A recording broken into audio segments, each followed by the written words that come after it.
Hi, welcome to the Walking Word. My name is Annie, and I walk you through the scriptures every day as we try to finish the Bible in a year. In order for us to finish the Bible in a year, we need to read a minimum of 5 chapters a day.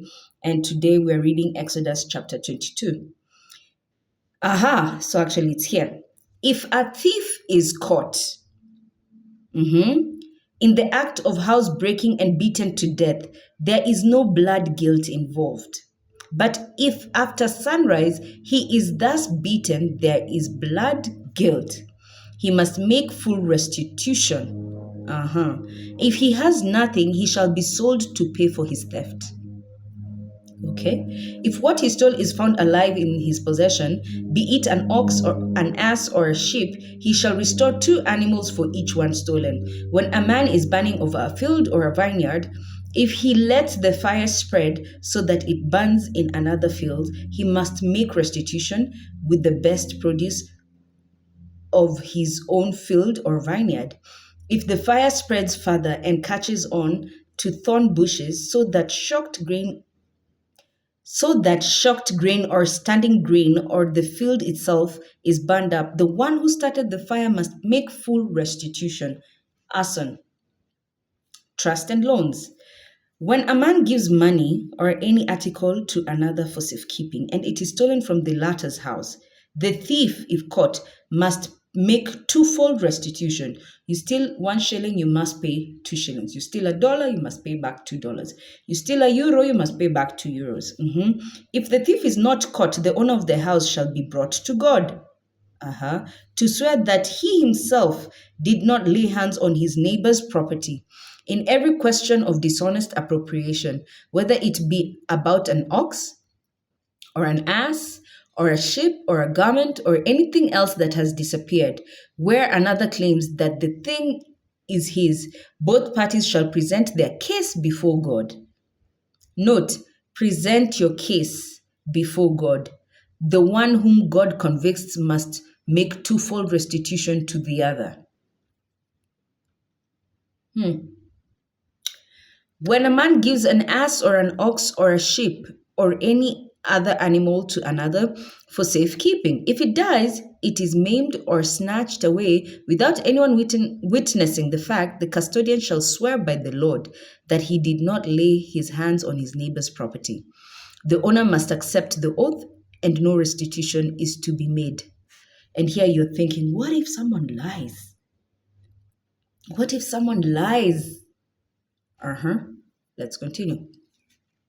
But if the custodian is really guilty of theft, he must make restitution to the owner.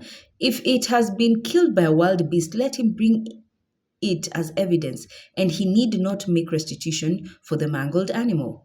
When a man borrows an animal from his neighbor, if it is maimed or dies while the owner is not present, the man must make restitution. But if the owner is present, he need not make restitution. If it was hired, this was covered by the price of its hire. Okay. Social laws. When a man seduces a virgin who is not betrothed to him and lies with her, he shall pay her marriage price and marry her. So just don't go out here fornicating. You sleep with someone, you must marry her. If her father refuses to give her to him, he must still pay him the customary marriage price for virgins. So there was a customary marriage price for virgins. Yeah. And I think if I remember well, we'll see that in Deuteronomy later. It was something like 50 shekels or something like that. Yeah, I think it was 50 shekels, the bride price for a virgin. You shall not let a sorcerer live. You shall not let a sorceress live. This is where we get the law of witches should not live. Anyone who lies with an animal shall be put to death. Bestiality. Whoever sacrifices to any god except the Lord, God the Master, our Creator, alone shall be doomed. You shall not molest or oppress an alien, for you were once aliens yourselves in the land of Egypt. So this is where we're not meant to, number one, molest or oppress. Children, they're new to this place, they're new to earth. Until they get their foothold is when they really become owners of the land as well. Foreigners, um, those with disabilities, do not molest or oppress an alien, for you are once an alien too. You shall not wrong any widow or orphan. Who?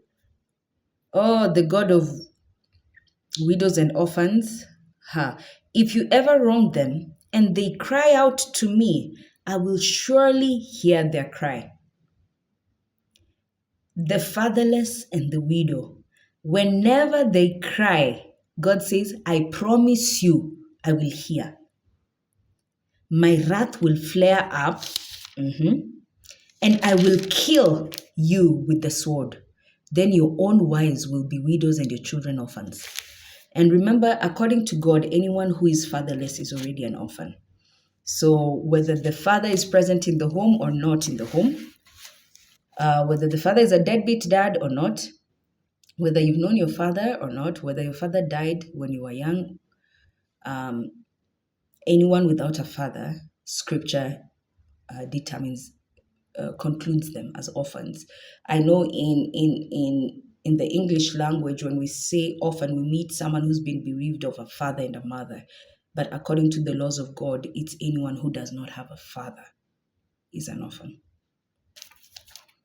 If you lend money to one of your poor neighbors among my people, you shall not act like an extortioner toward him by demanding interest from him. If you take your neighbor's cloak as a pledge, you shall return it to him before sunset. For this cloak of his is the only covering he has for his body. What else has he to sleep in? If he cries out to me, I will hear him, for I am compassionate. The nature of God, I am compassionate. You shall not revile God, nor curse a prince of your people. Cursing your leaders sometimes is reviling God. Hard pill to swallow, but nonetheless it is. You shall not delay the offering of your harvest and your press. You shall give, so don't delay with your offerings and your tithes and your givings and your thanksgiving. When you have time and capacity to do it, just do it. You shall give me the firstborn of your sons. All the firstborns belong to God. Your firstborn child does not belong to you. Your firstborn belongs to God.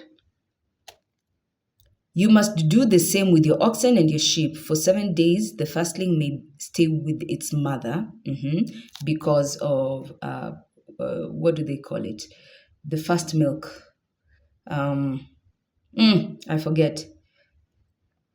The first 7 days, the milk that is nutritious, that it has all the, why do I forget the name? Colostrum. It's called colostrum. After 7 days, I think, and even with women, the first 7 days we always have colostrum. After that, it must be given to the Lord. You shall